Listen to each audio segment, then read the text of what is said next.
Hi everyone, it's Miss Marilyn. Welcome to your practice video for We Wish You a Merry Christmas.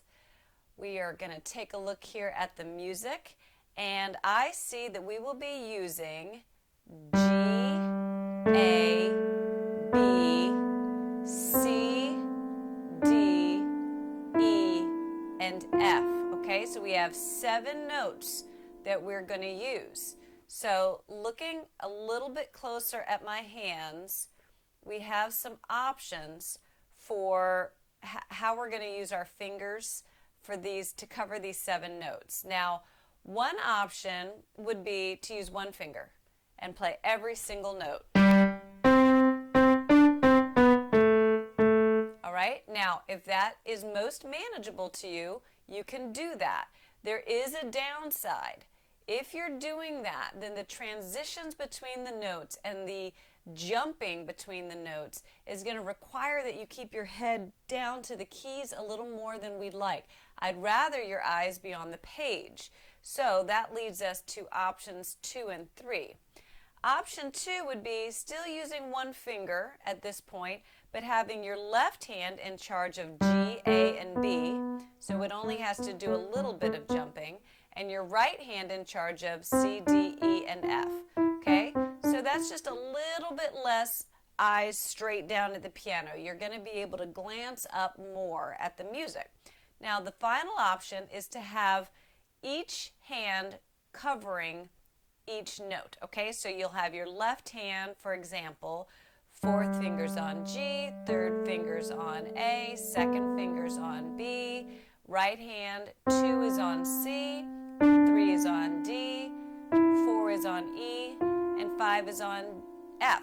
So the problem that you might run into with that is that you have to tell which finger to play, and you'll have to have really gotten clear on which finger is on which key. So that means starting your practice with just a drill. Play a B, that's my left hand 2nd finger. Play a D, that's my right hand 3rd finger. Play an F, that's my right hand 5th finger. And to be honest, that is a really, really great use of time. Okay, so doing that drill for this song is going to help you with future songs, but that is the most advanced option. Now, some of you are going to come up with something in between. Right now, we don't tell you exactly what you have to do in terms of fingering, but those are your options, and if you come up with something that works for you, that's fine, but here's the rule. A, it has to work. You have to be able to get to the keys in time, and you have to do it the same way every time. Because if you change your fingering each time you play the song, then you're playing a different song every time. Your hands are doing something different every single time, and you're not going to build muscle memory and mastery. Okay? All right, so now we're going to play through, well, let's just actually clap through the song once. This one has a partial measure at the beginning. We don't really see it in this pre-staff music very clearly. It's something we'll talk more about later. But the point is, we're going to start this song on beat 3. Okay, so when we clap this song, our first clap is going to be on the 3rd beat. I'm going to count 1, 2, 3, 1, 2, and then we're going to clap. And I'm going to call out the letters that I see on my page. 1, 2, 3, 1, 2. G, C, C, D, C, B, A, D, D, E, D, C, B, G, G, E, E, F, E, D, C, A, G, G, A, D, B, C for 2. All right, clap that a few times before you go to the keyboard, all right? Now, looking back at the keyboard, I'm going to play through the song, and I'm going to isolate a couple sections after I play through it once, okay? So I'm doing option 3, where I have 3 fingers in the left hand and 4 fingers in the right hand. 1, 2, 3, 1, 2. G, C,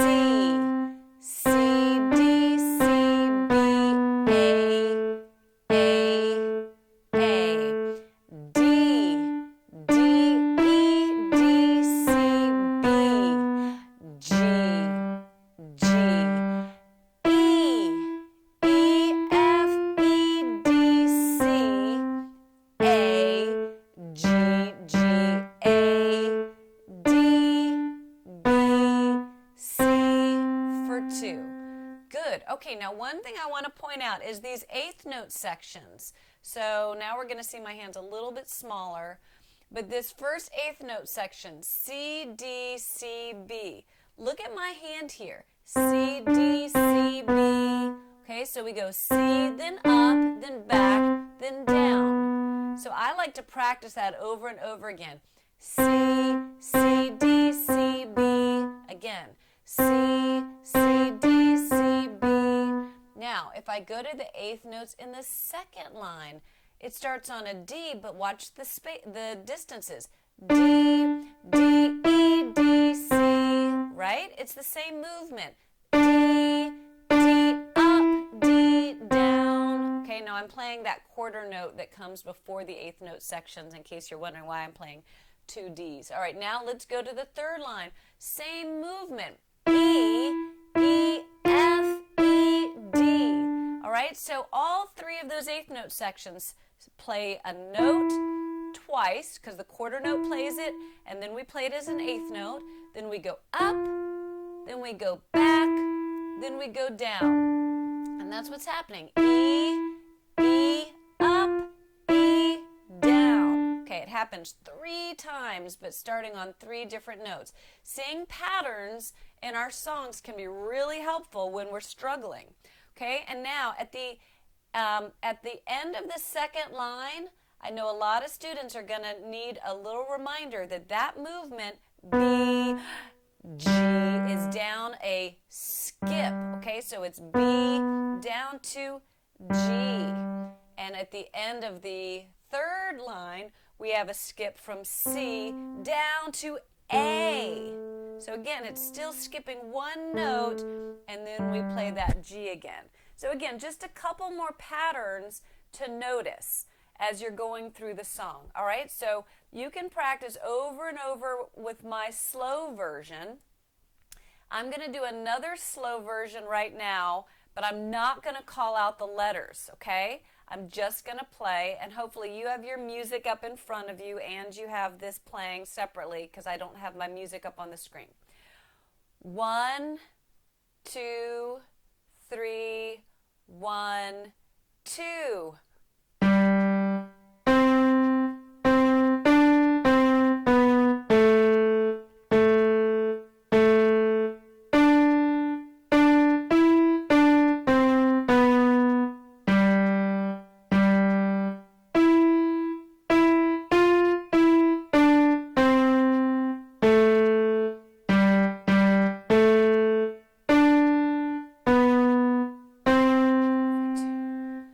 If you can play along with that, then you're good to go for the performance. But I'm going to give you a slightly faster version because that's going to build your confidence even more. All right? If you can play along with this faster version by the time you come back to class, you're going to be even more confident. All right? 1, 2, 3, 1, 2.